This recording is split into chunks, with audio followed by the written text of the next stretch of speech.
The ship broke through the clouds, and Kong Taiho saw Sarin Prime for the first time. The planet was beautiful in a way that made him feel small. Crystal towers rose from the ground like frozen lightning. Gardens floated in the air, held up by technology he could not understand. Everything glowed with soft blue and purple light. Taiho was 32 years old. He had fought in 3 wars, survived 2 ship crashes, and carried a long scar across his jaw from a knife that had come too close. But standing on this alien world, he felt like a child walking into a palace made of glass. He was not supposed to be here. Humans were new to the galaxy. They had only made contact with other species 15 years ago, and most of those species looked at humans the way a person might look at an insect. Small, weak, unimportant. But politics were complicated, and the Valari Queen had requested human guards as part of a diplomatic exchange. Nobody expected the humans to actually do anything. They were decorations. Symbols of cooperation between species. Taiho understood this. He did not complain. The Valari Royal Palace was the largest building he had ever seen. It was made of white stone that seemed to glow from within. Waterfalls fell from floating platforms high above, and the air smelled like flowers he had no name for. Guards stood at every entrance. The Valari were tall, almost 3 meters in height, with 4 arms and skin that glowed with soft bioluminescent light. Their eyes were large and dark, like pools of black water. They moved with a grace that made Taiho feel clumsy just watching them. When he walked through the main gate, the Valari guards looked at him. Their faces showed nothing, but Taiho could feel their judgment. He was short. He was ugly by their standards. He was human. High Commander Neth met him in the entrance hall. Neth was the leader of the Royal Guard, and he was impressive even by Valari standards. His skin glowed brighter than the others, and his 4 arms were thick with muscle. He wore armor that seemed to be made of living crystal. Neth looked down at Taiho, the way someone might look at a stain on their shoe. "You are the human," Neth said. It was not a question. "Sergeant Kong Taiho replied. He kept his voice calm and his back straight. Reporting for diplomatic guard duty, Neth made a sound that might have been a laugh. "Guard duty. Yes. You will stand where we tell you to stand. You will not speak unless spoken to. You will not touch anything. Do you understand?" "I understand." "Good." Neth turned and walked away. "Try not to break anything, human. Your species is known for that." Ho said nothing. He followed where he was told to follow. He stood where he was told to stand. He watched and listened and learned. The Valari did not hide their feelings about him. Some ignored him completely, as if he did not exist. Others whispered when he passed, their words too quiet for him to hear, but their meaning clear enough. A few laughed openly. Taiho had faced worse. He had been shot at, stabbed, and left for dead on a frozen moon. The laughter of aliens who thought they were better than him was nothing. 3 days passed. Taiho learned the layout of the palace. He memorized the guard rotations. He studied the Valari language, picking up words and phrases. He stayed quiet and watched. On the 4th night, there was a banquet.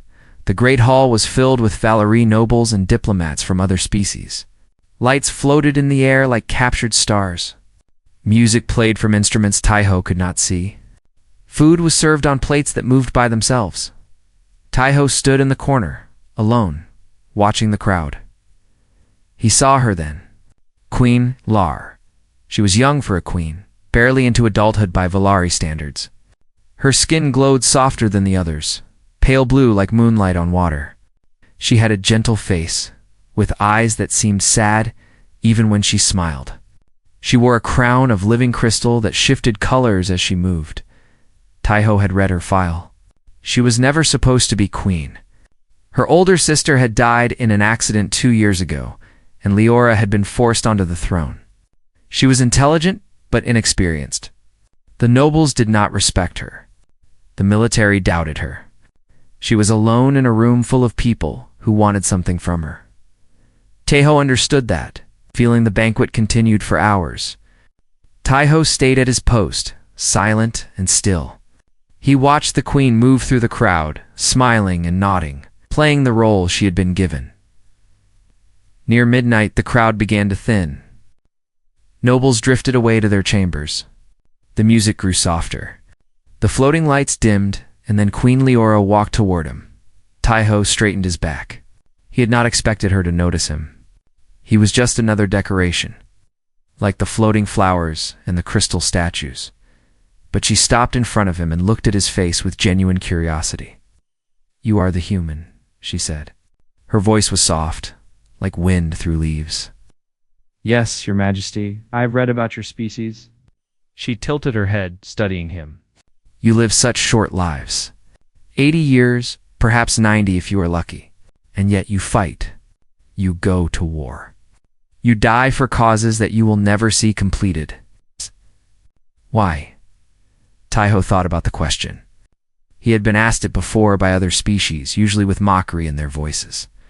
But the queen seemed genuinely curious. "'Cause we break, Your Majesty," he said finally. Leora frowned. "I do not understand. We're not strong like the Valari. We do not live for centuries like the Tyranni. We do not have natural shields, or claws, or venom." Tai-Ho met her eyes. "We break easily. We know this. Every human knows that tomorrow might be the last day. So we fight for the things that matter to us. We fight because we know what it costs." The queen was silent for a long moment. Her glowing skin flickered slightly, a sign of emotion that Tai-Ho had learned to recognize. "That is," she paused, searching for the right word. "That is either very brave or very foolish." "Probably both, Your Majesty." Something changed in her eyes. A small light, like the first spark of a fire. She almost smiled. "You are different from what I expected, Sergeant Kang. I hope that is not a bad thing." "I do not know yet." She turned to leave, then stopped. "Thank you for your honesty. It is rare in this palace." She walked away, disappearing into the crowd of servants and guards. Tai-Ho watched her go. He did not know it then, but that short conversation had planted a seed. The queen would remember his words. She would remember the human who did not try to impress her with lies or flattery. Later that night, as Tai-Ho returned to his small quarters, his communicator buzzed. A message from Lieutenant Bei Soyan on the human starship Horizon, which orbited high above the planet. Intelligence reports coming in. Something called the Keth Swarm is changing course. Heading toward Sarin Prime. Could be nothing. Could be everything. Stay alert. Tai-Ho read the message twice. He did not know what the Keth Swarm was, but the name sent a cold feeling down his spine. He checked his weapon. He checked his armor. He lay down on his bed but did not sleep. Outside his window, crystal towers of Sarin Prime glowed peacefully against the night sky. The Valari walked through their floating gardens, laughing and talking. Unaware of what was coming, Tai-Ho stared at the ceiling and waited for dawn. The war chamber was deep inside the palace. Behind walls of reinforced crystal and energy shields, Tai-Ho had never been allowed inside before, but today was different. Today, fear had entered the palace. He stood at the edge of the room, next to a pillar, doing his best to be invisible. The Valari High Council sat around a curved table made of black stone. Queen Leora sat at the head, her face pale and serious. High Commander Neth stood behind her, his forearms crossed over his chest. Ambassador Vale stood in the center of the room, projecting images into the air from a device in his palm. The images showed darkness, movement, shapes that were hard to understand. "The Keth Swarm," Vale said, his voice heavy with worry. "They have changed course. They are coming here. To Sarin Prime." The council members shifted in their seats. Some whispered to each other. Others simply stared at the images with wide eyes. Tai-Ho studied the projections. The Keth were insectoid creatures, each one about the size of a large dog. They had too many legs, too many eyes, and mouths filled with teeth that looked like broken glass. But it was not the individual creatures that made them dangerous. It was the numbers, millions of them, billions.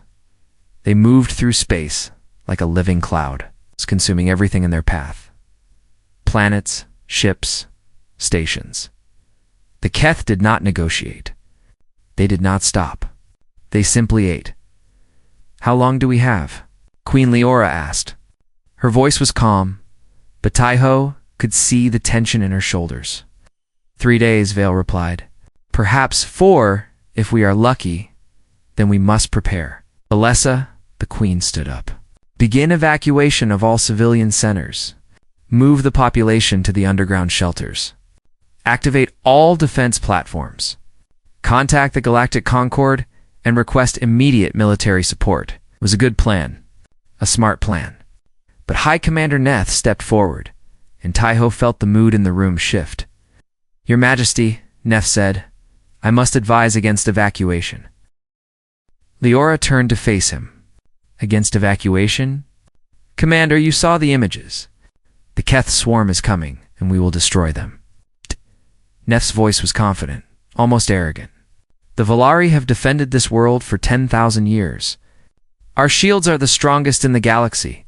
Our weapons are unmatched. The Keth are animals, insects. They will break against our walls like waves against stone. The Keth have destroyed 47 worlds, Vale said quietly. Weak worlds. Primitive worlds. Neth waved his hand dismissively. Not Velari worlds. Not Saren Prime. Turned to face the council. If we evacuate, we show weakness. Other species will see us running from bugs. Our enemies will think we are afraid. Our allies will lose faith in us. The council members nodded. Taiho could see the fear in their eyes being replaced by pride. They wanted to believe Neth. They needed to believe him. Queen Leora looked around the room. She was young, inexperienced, and surrounded by people who had served in this council before she was born. When she spoke, her voice was uncertain. If we do not evacuate and the defenses fail, they will not fail, Neth said firmly. I stake my honor on it. The vote was held. The council sided with Neth. There would be no evacuation. Queen Leora sat back in her chair, her hands gripping the armrests. She had been overruled. She was the queen, but in this room, her power was limited. Taiho watched her face and saw something he recognized. The look of someone who knew they were right but could not make others see it. That night, Taiho sent a coded message to Lieutenant Soyan on the horizon. Volari refusing to evacuate. Defense plans are based on pride, not strategy. Requesting contingency options. Soyan's reply came within the hour. Understood. Horizon is moving to high orbit. If things go bad, we can provide limited extraction. But Taiho, if the Keth break through, there won't be time for everyone. Get to the Queen. Keep her safe. Humans keep their word. Taiho read the message 3 times. Then he deleted it. The next day passed slowly. Taiho watched the Volari prepare for battle. They polished their weapons and checked their shields. They stood tall and proud, confident in their strength. None of them seemed worried, but Taiho noticed things. The defense platforms were old. The shield generators had not been tested in decades. The royal guards trained for honor and ceremony, not for real combat. They had never faced an enemy like the Keth. He kept his observations to himself. No one would listen to a human. That evening, Taiho walked through the palace gardens. The floating flowers swayed in a gentle breeze. The crystal towers reflected the light of 3 moons. It was peaceful, beautiful. It felt like a dream that would soon end. He found Queen Leora sitting alone on a stone bench, staring at the sky. She looked up when she heard his footsteps. For a moment she seemed annoyed at the interruption. Then she recognized him, and her expression softened. Sergeant Kang. She gestured to the bench beside her. Sit, Your Majesty. I should not sit. Her voice was tired, but firm. That is in order. Taiho sat. They were quiet for a long time. The wind made soft sounds through the crystal leaves of the garden trees. Somewhere in the distance, a Volari night bird sang its strange song. I am afraid, Leora said finally. Taiho looked at her. She was staring at the sky, at the stars that hid the approaching swarm. That is natural, Your Majesty, is it? She laughed softly, but there was no humor in it. My advisors are not afraid. My guards are not afraid. Only me. The weak queen who was never supposed to rule? Fear is not weakness. Then what is it? Taiho thought about the question. He thought about all the times he had been afraid. The battles. The losses. The moments when he had wanted to run, but did not. Fear is knowing what you might lose, he said. Only people who care about something feel fear. Your guards are proud, but pride can blind people. You are afraid because you love your people. That makes you a better leader than them. Leora turned to look at him. Her eyes were wet, but she did not cry. Speak strangely for a soldier. I have had time to think about these things. Why? Taiho was quiet for a moment. Then he told her, I had a brother. Younger than me. He wanted to be a soldier like me, so I brought him on a mission. A simple mission, I thought. Safe. He paused. It was not safe. We were ambushed. I had a chance to save him, but I hesitated. I was afraid. And in that moment of hesitation, he died. Leora said nothing. She just listened. I have not hesitated since, Taiho said. Fear still comes. It always comes. But I do not let it stop me anymore. I cannot bring my brother back, but I can make sure his death was not meaningless. The queen was silent for a long time. When she finally spoke, her voice was barely a whisper. I was never supposed to be queen. My sister was. She was strong and brave, and everyone loved her. When she died, they put the crown on my head, but they never stopped wishing it was her. Leora looked down at her hands. I am afraid of failing them. Not of dying. Of failing. Then do not fail, Taiho said simply. When the moment comes, do what you know is right. Not what others tell you. Not what tradition demands. What you know in your heart is right. Leora looked at him for a long moment. Then slowly, she smiled. It was a small smile, fragile and uncertain, but it was real. You are a strange human, Sergeant King. So I have been told. They sat together in the garden until the moons began to set. They did not speak again, but something had changed between them. A wall had come down. A bridge had been built. When Taiho returned to his quarters, he cleaned his weapons and checked his armor one more time. He looked out the window at the peaceful city below. The Keth were coming. And despite what High Commander Neth believed, Taiho knew that the Volari were not ready. The next morning, he woke to alarms. The Keth swarm had arrived a full day. Early, the sky turned. Black Dot Taiho stood on the palace balcony and watched the Keth swarm descend upon Saren. Prime. They came from above like a living storm. Millions of bodies blocking out the sun. The sound they made was like nothing he had ever heard. A clicking, scratching, screaming noise that seemed to come from everywhere at once. The Volari defense platforms opened fire. Beams of bright blue energy cut through the swarm, killing hundreds of Keth with each shot. But for every creature that died, 10 more took its place. The swarm did not slow down. It did not hesitate. It simply kept coming. Alarms echoed through the palace. Volari soldiers ran through the halls, shouting orders and checking weapons. The proud confidence from yesterday was gone. Now there was only chaos. Taiho pushed through the crowds, moving toward the throne room. He had to find the queen. The first Keth hit the outer shields like rain against glass. The shields held. The energy barriers flickered and sparked, but they did not break. For a moment, hope rose in Taiho's chest. Then the Keth began to adapt. They changed their attack pattern. Instead of crashing blindly against the shields, they began to concentrate their bodies in specific points. Thousands of them piled on top of each other, pressing against the energy barrier with the weight of their combined mass. The shields groaned. The generators began to overheat. High Commander Neth's voice came over the communication system.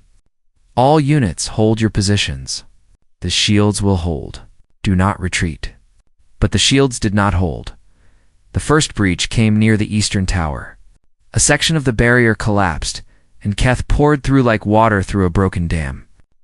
Volari soldiers met them with weapons blazing, but there were too many. The screaming started. Taiho ran faster. He reached the throne room just as the second breach opened. This one was closer to the palace center. He could hear the clicking of Keth claws on crystal floors. getting louder with each passing second. Queen Leora stood in the center of the throne room, surrounded by a circle of royal guards. Her face was pale, but she stood straight and did not show her fear. Neth was beside her, barking orders into his communicator. "Your Majesty, we need to move you to the secure bunker," Taiho said. Pushing through the line of guards, Neth turned to him with anger in his eyes. "You do not give orders here, human. Know your place. The eastern shields have fallen. The western shields will follow. This room is not defensible. The Royal Guard has protected Valari queens for 10,000 years. We do not need advice from a primitive." A massive explosion shook the palace. The lights flickered. Dust fell from the ceiling. "Commander," one of the guards said, his voice shaking, "the western shields are failing." Neth's face went pale. For the first time, Taiho saw doubt in his eyes. But the commander recovered quickly, pulling out his weapon and shouting orders. "Form defensive positions. Protect the queen at all costs." The royal guards moved into position. They were trained well, Taiho had to admit. Their movements were smooth and coordinated. Their weapons hummed with deadly energy. Then the Keth released their terror pulse. It hit like a wave of ice water. One moment Taiho was standing, weapon ready. The next moment, every cell in his body was screaming at him to run. Pure, primal fear flooded his mind. Images flashed before his eyes. Death, pain, being eaten alive, being torn apart piece by piece. His hands began to shake. His heart pounded so hard he thought it might burst. Every instinct he had, built over millions of years of human evolution, told him to flee. The Valari felt it too. Their glowing skin flickered wildly. Their large eyes went wide with terror. They were a proud species, a strong species, but they were not immune to fear. Nothing was immune to fear. One of the royal guards dropped his weapon. Then another. Then another. "Hold the line," Neth shouted, but his voice cracked and his hands trembled. "Hold the guard near the door broke first." He simply turned and ran, disappearing into the hallway beyond. Then 2 more followed. Then 5. Then 10. The defensive circle collapsed. The royal guards, the finest warriors in the Valari military, fled like animals running from a fire. Their training, their honor, their 1,000 years of traditional of it, meant nothing against the terror pulse. Neth stood alone with the queen. His weapon shook in his hands. His skin had gone dark, the bioluminescence fading as fear took hold. "Commander," Leora said, her voice steady despite everything. "Hold your position." Neth looked at her. Then he looked at the door, where the clicking sounds were getting louder. Shadows moved in the hallway. Too many legs. Too many eyes. Neth's voice broke. "I cannot." "Forgive me, Your Majesty. I cannot." He ran. The queen stood alone in her throne room. Taiho had fallen to his knees when the terror pulse hit. His body wanted to run. Every part of him wanted to run. His legs tensed, ready to push him toward the exit, toward safety, toward survival. He thought about his brother. He thought about that moment of hesitation that had cost everything. He thought about the promise he had made to himself. Never again. Slowly. Painfully, Taiho forced himself to stand. His legs felt like they were made of water. His hands would not stop shaking. Sweat ran down his face, and his breath came in short, ragged gasps. The fear did not go away. It stayed, pressing against his mind like a weight. But he stood. He walked forward, 1 step at a time, until he was standing between the queen and the door. "Get behind me, Your Majesty." Leora stared at him. Her eyes were wide with disbelief. You did not run." "No. How?" "The terror pulse, I feel it." Taiho raised his weapon. His arms trembled, but he kept them up. "I feel everything they want me to feel, but I am not leaving." The clicking grew louder. The first Keth appeared in the doorway. Then another. Then dozens. They filled the hallway, massive legs and teeth and hungry eyes. They paused when they saw Taiho. The terror pulse should have broken him. It had broken every other creature in the palace. But this small, weak human was still standing, still pointing a weapon at them. The swarm hesitated. "What are you doing?" Leora whispered. "My job." Taiho did not look back at her. He kept his eyes on the enemy. "When I came here, my commander told me to protect you. Humans keep their word. You will die." "Probably. Then why?" Taiho thought about the question. He thought about his brother. He thought about all the things that mattered to him. He thought about the scared young queen standing behind him, alone, abandoned by everyone who was supposed to protect her. "Because someone has to," he said. The Keth charged. Taiho opened fire. The first wave fell. Then the second, but there were too many, and they kept coming. They poured through the doorway like a flood of teeth and claws. Taiho fired until his weapon overheated, then switched to his backup. When that ran dry, he pulled his knife. A claw caught his shoulder, tearing through armor and flesh. He stumbled, but did not fall. Another claw raked his side. Blood splashed across the crystal floor. Still, he did not fall. He planted himself between the queen and the swarm, and he refused to move. The Keth pushed forward. Taiho pushed back. For every step they gained, he made them pay in blood. His blood. Their blood. It did not matter anymore. Behind him, Queen Leora watched with tears streaming down her face. She had seen warriors her entire life. Trained warriors. Superior warriors. Enhanced by technology and blessed by genetics. None of them were here. Only the human Tahoe fell to one knee. His vision was going dark at the edges. He could feel his strength fading. But he could also hear something else. A sound cutting through the clicking of the Keth. His communicator. "Sergeant Kang, this is Horizon. We are entering atmosphere. Hold your position. Cavalry is coming." Taiho laughed. It was a weak, painful sound, but it was a laugh. "Holding," he whispered. The Keth lunged for him. He raised his broken knife to meet them, and then the ceiling exploded. Fire fell from the sky. The horizon broke through the clouds like a metal god descending from heaven. Its guns blazed, cutting through the Keth swarm with beams of superheated plasma. Explosions lit up the sky in shades of orange and red. For a moment, the endless clicking of the swarm was drowned out by the roar of human weapons. Drop pods shot from the ship's belly.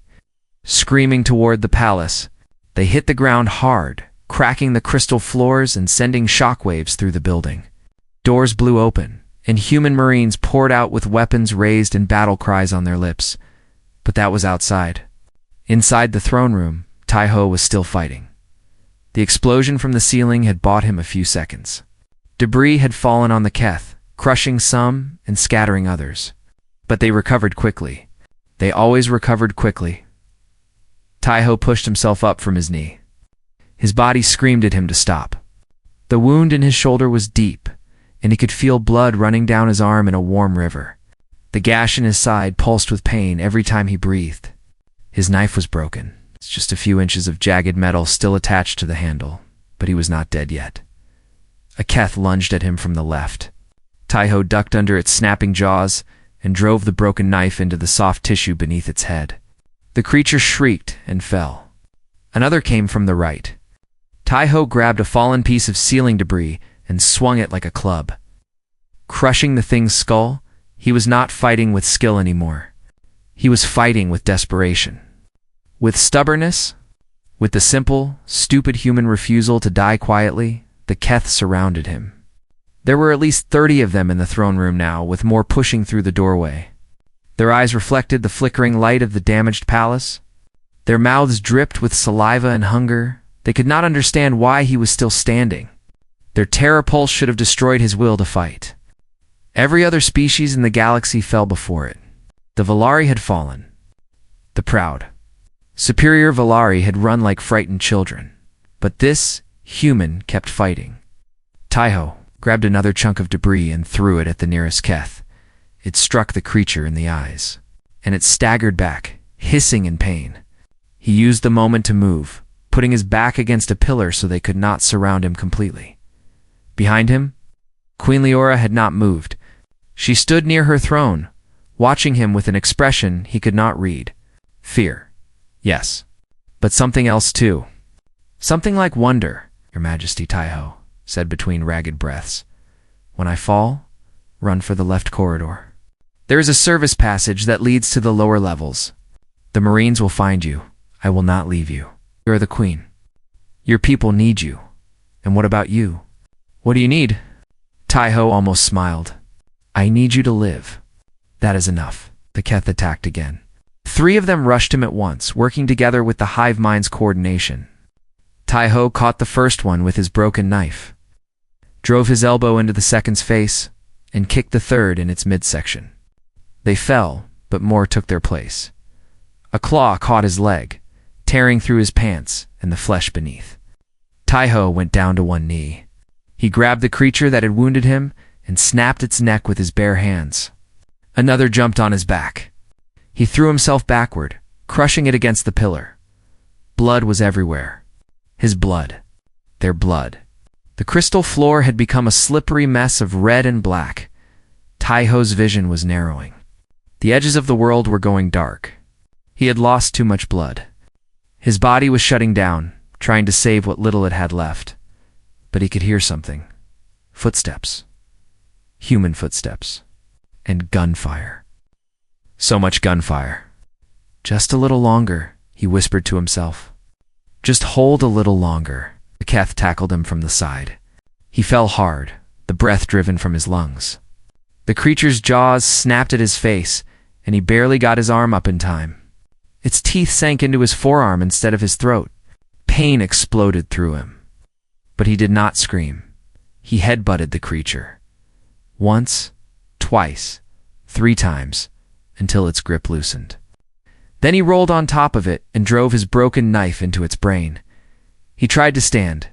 His legs would not obey.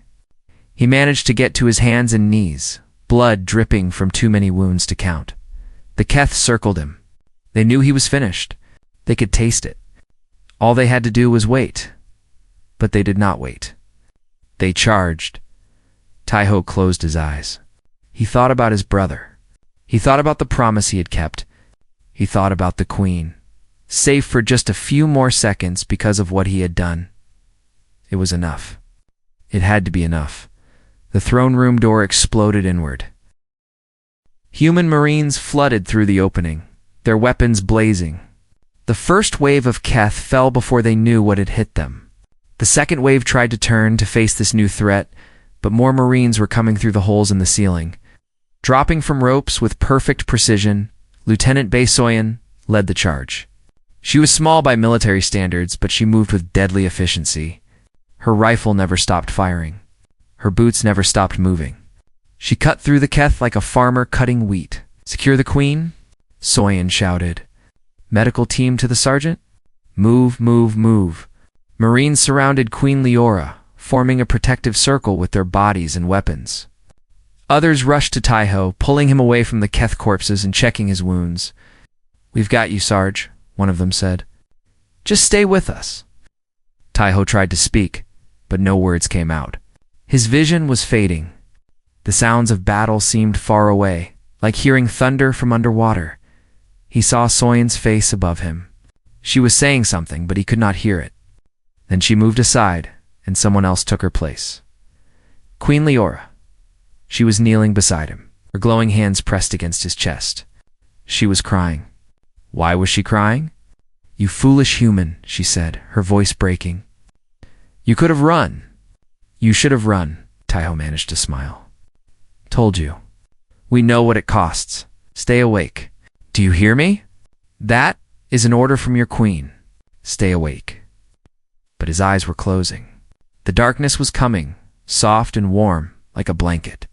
He had done what he needed to do. The Queen was safe. The Marines were here. His job was finished. The last thing he felt before unconsciousness took him was Leora's hand holding his. The last thing he heard was her voice, begging him not to die. The battle for the throne room was over in minutes. The human Marines were outnumbered, but they were fierce. They fought with a coordination and determination that surprised even themselves. For every human that fell, 10 Keth went with them, Outside, the Horizon continued its assault on the swarm. Other ships were arriving now. Valari ships, finally mobilized after the initial shock. Concord ships answering the call for help. Together, they began to push the Keth back. It would take hours for the battle to truly end. Days for the full swarm to be driven away, but the tide had turned the moment the humans arrived. In the throne room, medics worked desperately to save Taiho's life. His heart stopped twice. Both times, they brought him back. They pumped him full of blood replacements and sealed his wounds with emergency foam. They carried him to an evacuation shuttle and rushed him to the Horizon's medical bay. Queen Leora tried to follow, but her own guards stopped her. She had duties, responsibilities, a planet to save, but she watched the shuttle lift off. She did not look away until it disappeared into the smoke-filled sky. The humans had come. The humans had saved her. One human, standing alone against the storm, had saved them all. Soyan stood beside the queen as the sounds of battle slowly faded. The Keth were retreating, driven back by the combined firepower of 4 fleets. "Will he live?" Leora asked. Soyan was quiet for a long moment. Then she sighed. "He's stubborn," she said. "Too stubborn to die without permission?" The queen looked at her. "Is that supposed to make me feel better?"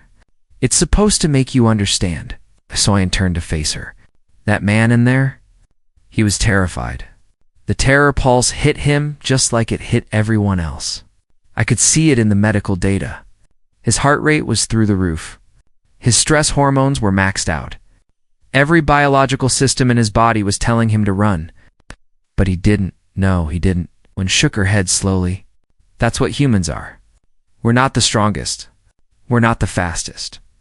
We don't have shields or claws or psychic powers, but we're stubborn.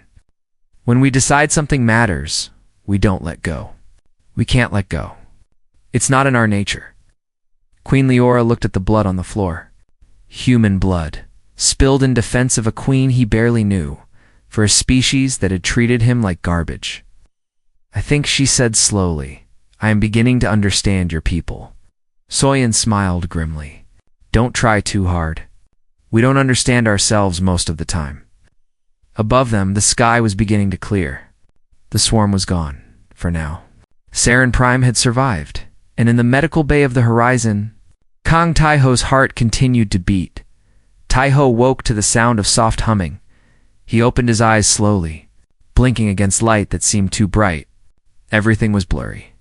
His body felt strange, like it belonged to someone else. He tried to move his hand, and found that he could, though the motion felt slow and heavy. "You're awake," turned his head. Lieutenant Bei Soyan sat in a chair beside his bed. Her arms crossed, and her expression somewhere between relief and annoyance. Behind her, machines beeped and glowed with displays he did not understand. The room was made of smooth white walls and soft lighting. "Where am I?"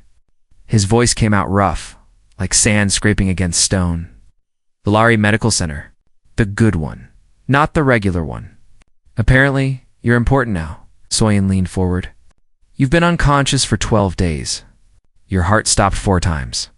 The Valari doctors said they'd never seen a body take so much damage and still function. They've been studying your medical data like you're some kind of science experiment." Taiho tried to sit up. Pain shot through his chest, and he fell back against the pillows. "Easy," Soyan said. "You're still healing. The Valari medicine is good, but it's not magic. You're going to feel like garbage for at least another week." The queen. "Safe. The palace is a mess, but she's fine. Been asking about you every day." Soyan paused. Every day, the staff is starting to talk. Taiho closed his eyes. The memories were coming back now. The Keth. The terror pulse. The throne room. Standing alone while everyone else ran. How bad was it? He asked. The battle. Soyan's expression darkened. Bad. The Keth swarm was driven off, but the cost was high. 30% of the defense platforms were destroyed. The eastern district of the capital is gone. Thousands of Valari died. And the Royal Guard. Well, you probably guessed that part. They ran. They ran. All of them. Every single one, including their precious High Commander. Soyen shook her head. The Valari are not handling it well. Their entire military identity was built on the idea that the Royal Guard was unbreakable, and then one human outperformed all of them combined. Taiho said nothing. He did not feel pride. He did not feel satisfaction. He only felt tired. There's going to be consequences, Soyen continued. The guards who fled are being stripped of their ranks. Some will face exile. Neth is finished, politically and professionally. The Queen is restructuring the entire military. That seems harsh, does it? Soyen raised an eyebrow. They abandoned their queen to die. In human military tradition, that's called desertion under fire. The penalty is usually execution. We are not Velari. No, we're not. Soyen stood up and walked to the window. Outside, the crystal towers of the capital rose against a clear blue sky. Reconstruction crews floated between buildings, repairing damage from the attack. But that's the thing. The galaxy is watching now. What happened on Saren Prime has been broadcast to every world in the Concord. Species that never gave humans a second thought are suddenly very interested in us. Because of what I did. Because of what you represent? Soyen turned to face him. You're not special, Taiho. I mean that in the best way. What you did, standing your ground against impossible odds, fighting even when every instinct told you to flee. Any human soldier would have done the same. That's who we are. That's what makes us different. Taiho thought about that. He thought about the fear he had felt, the absolute certainty that he was going to die. He thought about choosing to stay anyway. I was scared, he admitted. I know. I almost ran, but you didn't. Soyen smiled, and for once it was a warm smile, not her usual sarcastic grin. That's the point. Fear doesn't go away. We just choose what matters more. The door opened, and a Valari nurse entered. She was young, with soft green skin that glowed gently. She checked Taiho's readings and adjusted something on one of the machines. You have a visitor? She said. The Queen wishes to see you, if you are well enough. Taiho looked at Soyen. She shrugged. Your call, Sergeant. Though I should warn you, she's not asking as a queen. She's asking as Leora. He nodded. Send her in. Queen Leora entered the room like a ghost, quiet and careful. She was dressed simply today, without her crown or royal robes. Just a plain white dress that made her look younger than she was. Her eyes found Taiho's face and stayed there. Soyen slipped out of the room, closing the door behind her. For a long moment, neither of them spoke. The machines beeped softly. The light from the window shifted as clouds passed overhead. You almost died, Leora said finally. So I've been told. I watched them bring you back. 4 times your heart stopped, and 4 times they restarted it. Her voice trembled slightly. I have never been so afraid in my life. Not even during the attack. Taiho did not know what to say. He was not good with words, especially not words for moments like this. Leora walked to his bedside and sat in the chair Soyen had left. She took his hand in hers, her glowing skin warm against his. The Galactic Concord is talking about humanity, she said. Every species, every world, every government. They want to know how a human did what a human did. They want to know why. What did you tell them?